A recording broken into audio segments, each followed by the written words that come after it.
Neyveli NLC சுரங்கத்தில் ஏற்பட்ட விபத்தில் தொழிலாளி ஒருவர் பலியாகியிருக்கிறார். இது தொடர்பான முழுமையான விவரங்களோடு எமது செய்தியாளர் விவேக் இணைகிறார்.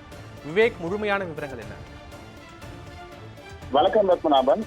கடலூர் மாவட்டம் நெய்வேலி என்எல்சி இந்தியா லிமிடெட் நிறுவனம் உள்ளது. இந்த நிறுவனத்துல பாத்தீங்கன்னா சுரங்கம் 1, அதே போல சுரங்கம் 1 விரிவாக்கம், சுரங்கம் 2 என 3 திறந்தவெளி சுரங்கங்கள் மூலமாக நிலக்கரி வெட்டி எடுக்கப்பட்டு மின் உற்பத்தி செய்யப்பட்டு வருகிறது. இந்த நிறுவனத்துல 10,000க்கும் மேற்பட்ட ஒப்பந்த தொழிலாளர்களும் அதே போல 8,000க்கும் மேற்பட்ட நிரந்தர தொழிலாளர்களும் பணியாற்றி வருகின்றனர். இந்த நிலையில என்எல்சி சுரங்கம் 1 விரிவாக்கத்துல மூலக்குப்பம் கிராமத்தை சேர்ந்த குழந்தைவேல் என்றவர் டாப் பெஞ்சில் பணியாற்றி கொண்டிருந்தவர். அப்பொழுது அவர் வேறு இடத்திற்கு வேலை செய்ய அனுப்பியதாக கூறப்படுகிறது.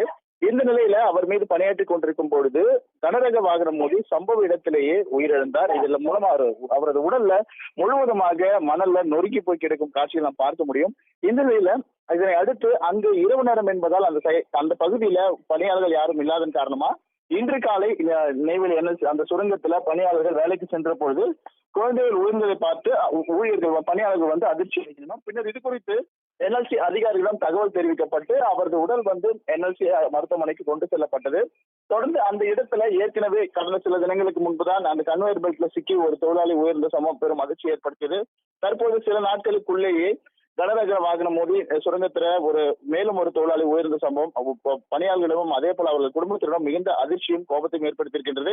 மேலும் இதுக்கான என்எல்சி நிர்வாகம் தொழிலாளர்களுக்கான உரிய பாதுகாப்பு நடவடிக்கைகளை மேற்கொள்ளாததை காரணம் என தொழிலாளர்களும் கூறி வருகின்றனர். இதனை அடுத்து தொழிலாளர்களின் உயிரிழப்பு, அப்பகுதியில் பணியாற்றக்கூடிய ஒப்பந்த நிரந்தர தொழிலாளர்களும் அதிர்ச்சி ஏற்படுத்தியிருக்கு. பத்மநாபன், முழுமையான விவரங்களுக்கு நன்றி விவேக்குமார்.